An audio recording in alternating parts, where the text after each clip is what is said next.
Une semaine avant le premier tour des élections présidentielles au Brésil, un air du pays souffle sur le 19e arrondissement de Paris. Ce soir, au studio Hermitage, on danse la samba des Gafieira. Luismar est brésilien et vit à Paris depuis 17 ans. Il a créé le site Bonjour Brésil, un portail d'information destiné aux 80 000 Brésiliens de France. Mais si Luismar est là ce soir, ce n'est pas que pour s'éclater. Contrairement aux apparences, il bat la campagne pour le Parti des Travailleurs, la formation politique du président sortant Lula. Objectif, mobiliser les troupes jusque sur la piste de danse. Nós estamos falando aqui da perspectiva da eleição no Brasil. O que você acha? Eu não tenho muita coisa a falar porque faz tempo que eu não estou no Brasil. Você vota? E mesmo para a votação eu não vou estar. Ah, tem que votar. Viens là. Pour convaincre tout le monde, Luismar a encore du travail. Pourtant, la grande majorité des Brésiliens de Paris s'accordent sur un point, le charisme de Lula. O que você pensa do governo do Lula? Moi, je pense que c'était le meilleur gouvernement qu'on a eu depuis que je suis né, en tout cas. Ouais. On a vu que c'était bien, quoi, il y a vraiment des choses qui ont changé pour mieux. Et on espère que ça continue. J-5 avant le scrutin, on retrouve Luismar à l'entrée d'un café du quartier de Stalingrad dans le nord de Paris. Aujourd'hui, c'est la dernière réunion d'avant-premier tour de la cellule parisienne du Parti des Travailleurs. Ce soir, les militants de gauche sont confiants. Après 2 mandats, Lula quittera la scène politique avec plus de 80% d'opinion favorable. Du jamais vu après 8 années passées au pouvoir. Alors, pour sa protégée, Dilma Rousseff, l'affaire semble entendue. Elle sera élue, et sans doute dès le premier tour. Du coup, c'est déjà l'occasion de trinquer. Sacré de mourir. Dommage, elle est déjà vide. Vous êtes brésilienne? Moi, oui, mais la dame est de Sophie, la Bulgarie, comme le père de Dilma est bulgare, d'origine bulgare.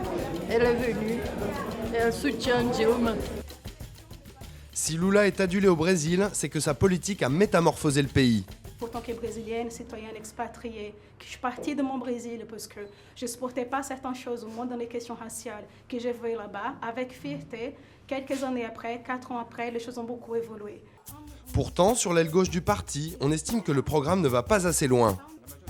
J'aurais aimé voir le gouvernement plus à gauche, par exemple. Je pense que ça avance quand même, parce que par exemple, pas le débat de l'homosexualité, on n'en est pas là encore, mais Dilma, elle ne se prononce pas, et ça je trouve ça énorme, elle ne se prononce pas contre l'avortement.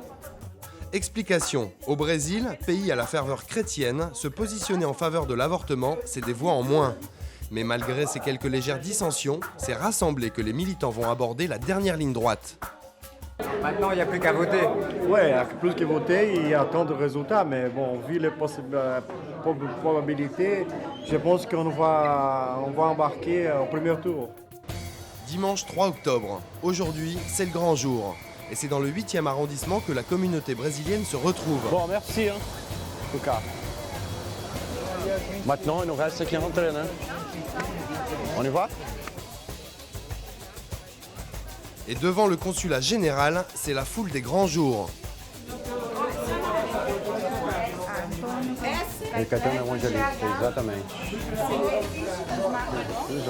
Você bem? Dilma. Ici aussi c'est bien parce que c'est un moment de retrouvailles avec les amis qu'on voit depuis longtemps. Tout le monde apparaît et tout. Tout le monde sort de la tanière.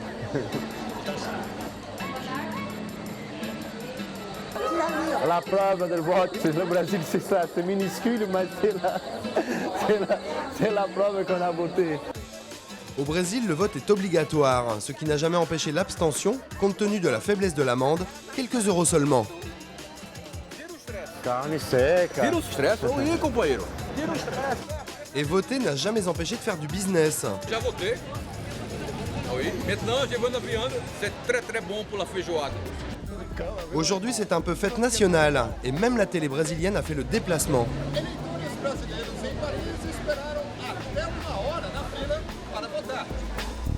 Une prise de conscience démocratique que l'on doit à un homme.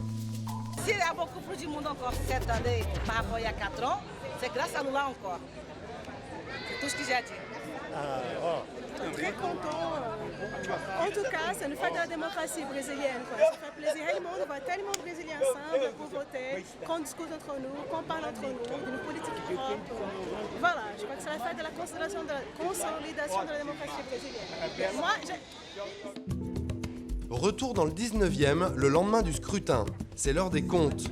Contrairement aux prévisions des sondages, le raz-de-marée en faveur de Dilma Rousseff, la dauphine de Lula, n'a pas eu lieu. Grosse déception pour le Parti des travailleurs, qui recueille néanmoins près de 47% des suffrages au Brésil, un résultat proche de celui des Brésiliens de Paris. À Paris, il y a eu 4000 inscrits. Dilma elle a obtenu 46,2, c'est-à-dire 964 voix. Suite des événements le 31 octobre. En attendant, le rideau tombe sur le premier tour. Pour les Brésiliens de Paris, plus rien ne sera comme avant, comme du temps de Lula, comme à l'époque bénie du Dieu.